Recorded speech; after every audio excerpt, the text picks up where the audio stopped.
Today's show and the following message are brought to you by Trevitt Hill. Cannabis investors expect big returns from the companies that they invest in. Unfortunately, not all cannabis investments succeed. Trevitt Hill's management team works with investors to help turn around, or in some cases purchase, their underperforming portfolio companies. To learn more, go to trevitthill.com. Trying to drill down on what are your grams per hour in total context. And then what is your cost per gram? What is your cost per hour? What is the KPIs that are interesting to our clients to help them become more competitive in the marketplace and certainly manage their operations more efficiently?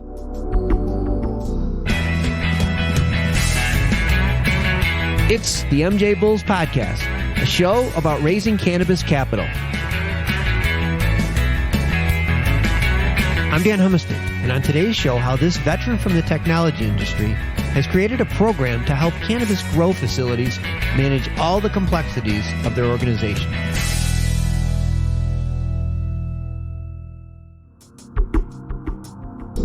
Today in the Raising Cannabis Capital series, we are joined by Kevin Gorman, who's the CEO of ThingBlu. Kevin, welcome to the MJBulls podcast. Thanks, Dan. Great to be here. If you have a license to grow cannabis, your life is pretty complicated. And I mean, just staying in compliance, staying on top of all the things that you need to stay on top of. That's not even to mention all the things that you have to manage just to stay profitable. It's really, really complicated. And I know, Kevin, you did a ton of research before you launched ThingBlu. How much time are owners or were owners and key management wasting because of inadequate management tools? Well, interesting. A recent survey, recent being a year ago, came out that showed they were spending on an average 25 to 30 hours a week just on data, hunting data, cutting, pasting, reconciling data, data entry errors. And then all of this kind of trickles into the whole company in general, the organization. So you look at compliance and how this impacts compliance by not having the proper records available, to just running your company and having the visibility that you need to see what's happening and how much is that costing you. I mean, the information seems like it's stored in so many different places, and trying to consolidate it all, like you said, is just such a time waster. Well, tell us how ThingBlu helps management be more efficient. Well, to your point, Dan, what we're still seeing today is what I refer to as old school tools.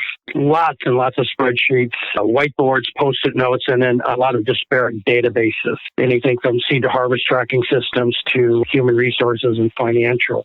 What ThingBlu has done is brought a platform of technology services to the industry to help consolidate these disparate databases, as well as provide a workflow engine that helps our clients pull these costs together as the tasks are being completed. So it's kind of a task management system. What has to be completed? When is it being completed? By who?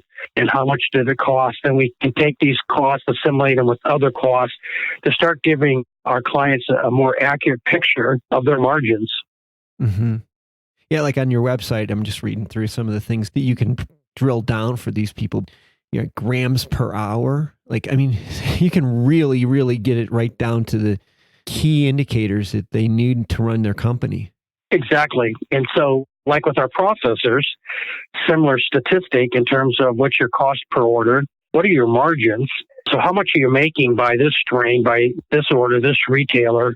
The whole goal here is, you mentioned our website and looking at some of the dashboards that we present and reports. We focus in on visibility and understanding, and then easily digestible information presented in these dashboards and reports that enable our clients to make data-driven decisions. It's all geared towards operational efficiencies and cost reductions. Like we said in the beginning, staying in compliance is one thing, but also trying to be profitable. You need all these key indicators to make sure that your payroll is efficient and you're not wasting money on, a lot of money slipping through the cracks. Yeah, and so each client, we can create their own set of KPIs. Now, there will be some overlap, obviously. You mentioned grams per hour, which we were talking about for the last 4 years with clients, trying to drill down on what are your grams per hour in total context. And then what is your cost per gram? What is your cost per hour? What is the KPIs that are interesting to our clients to help them become more competitive in the marketplace and certainly manage their operations more efficiently. I want to take a minute to remind all of our listeners about a new podcast produced by MJBulls Media.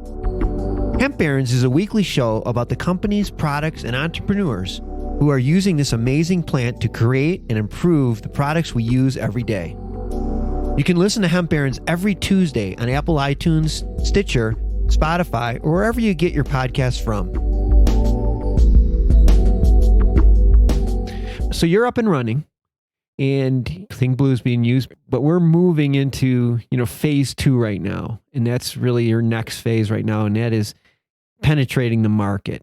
Tell us what your plan is for expanding and growing your company. So right now it's word of mouth, but our long-term vision for ThingBlu is literally lighting up the entire supply chain, because we start at the source. So in terms of, where do we go from here? We need capital for growth. We need more developers, more salespeople, more marketing.